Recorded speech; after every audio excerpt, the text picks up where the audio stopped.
Hello everyone. In today's session we are going to discuss about schedule based protocol.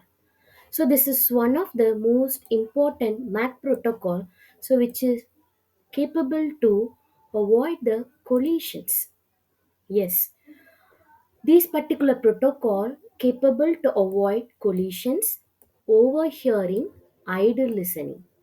So, overhearing in the sense, whenever the particular sensor node will not be an intended receiver, but whenever it is in the transmission range of the sender, it is capable to hear the information that is being transmitted to the intended receiver.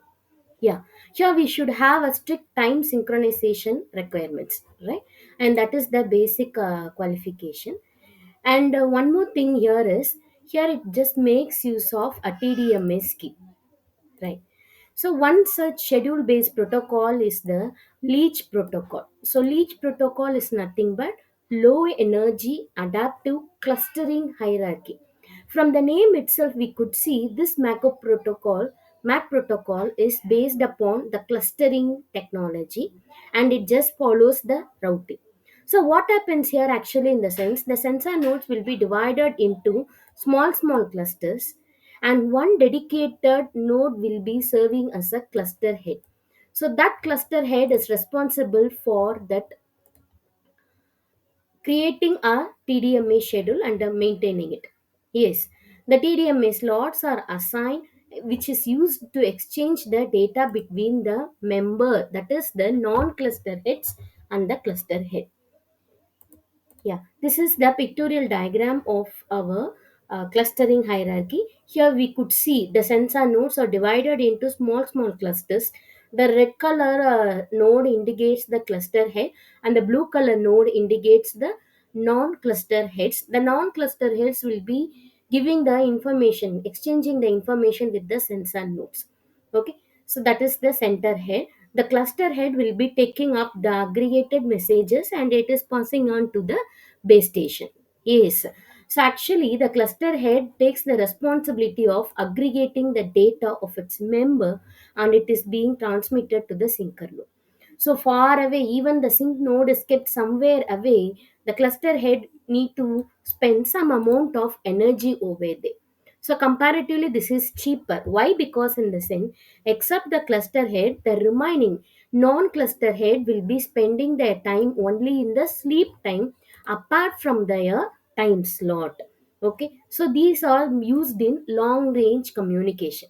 Here you could see this pink color dotted line is nothing but the initial data given by the non-cluster head to the cluster head, and this blue color dotted line indicates the aggregated messages that is given by the center head to the base stations. Yes, so initially you will be having a cluster head election. So how this cluster head election is being executed in the sense, so at the initial of the setup stage itself, each node will be given an opportunity whether that particular node can behave as a cluster head or not. So it is the own decision of the nodes whether it could be functioning as a cluster head or not.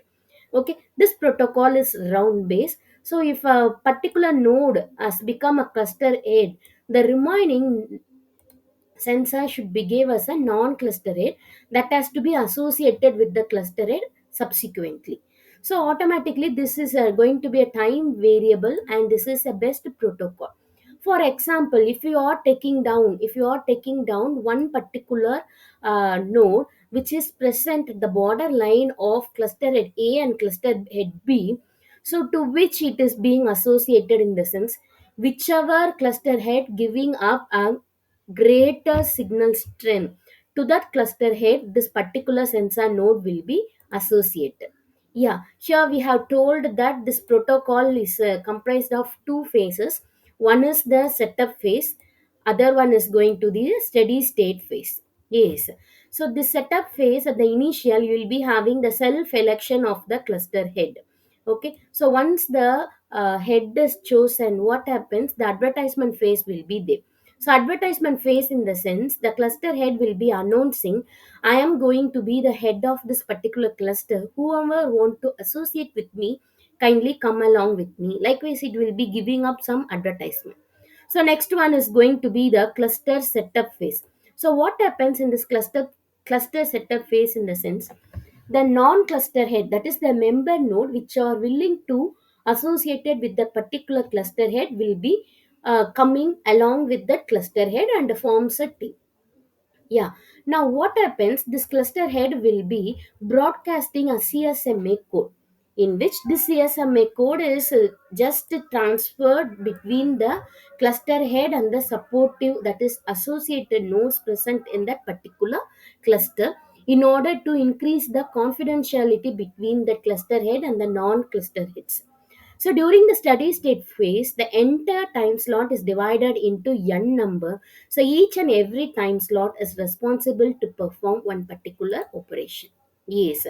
So after this only the TDMA steady state begins. The cluster head has to be switched on throughout the entire operations over here.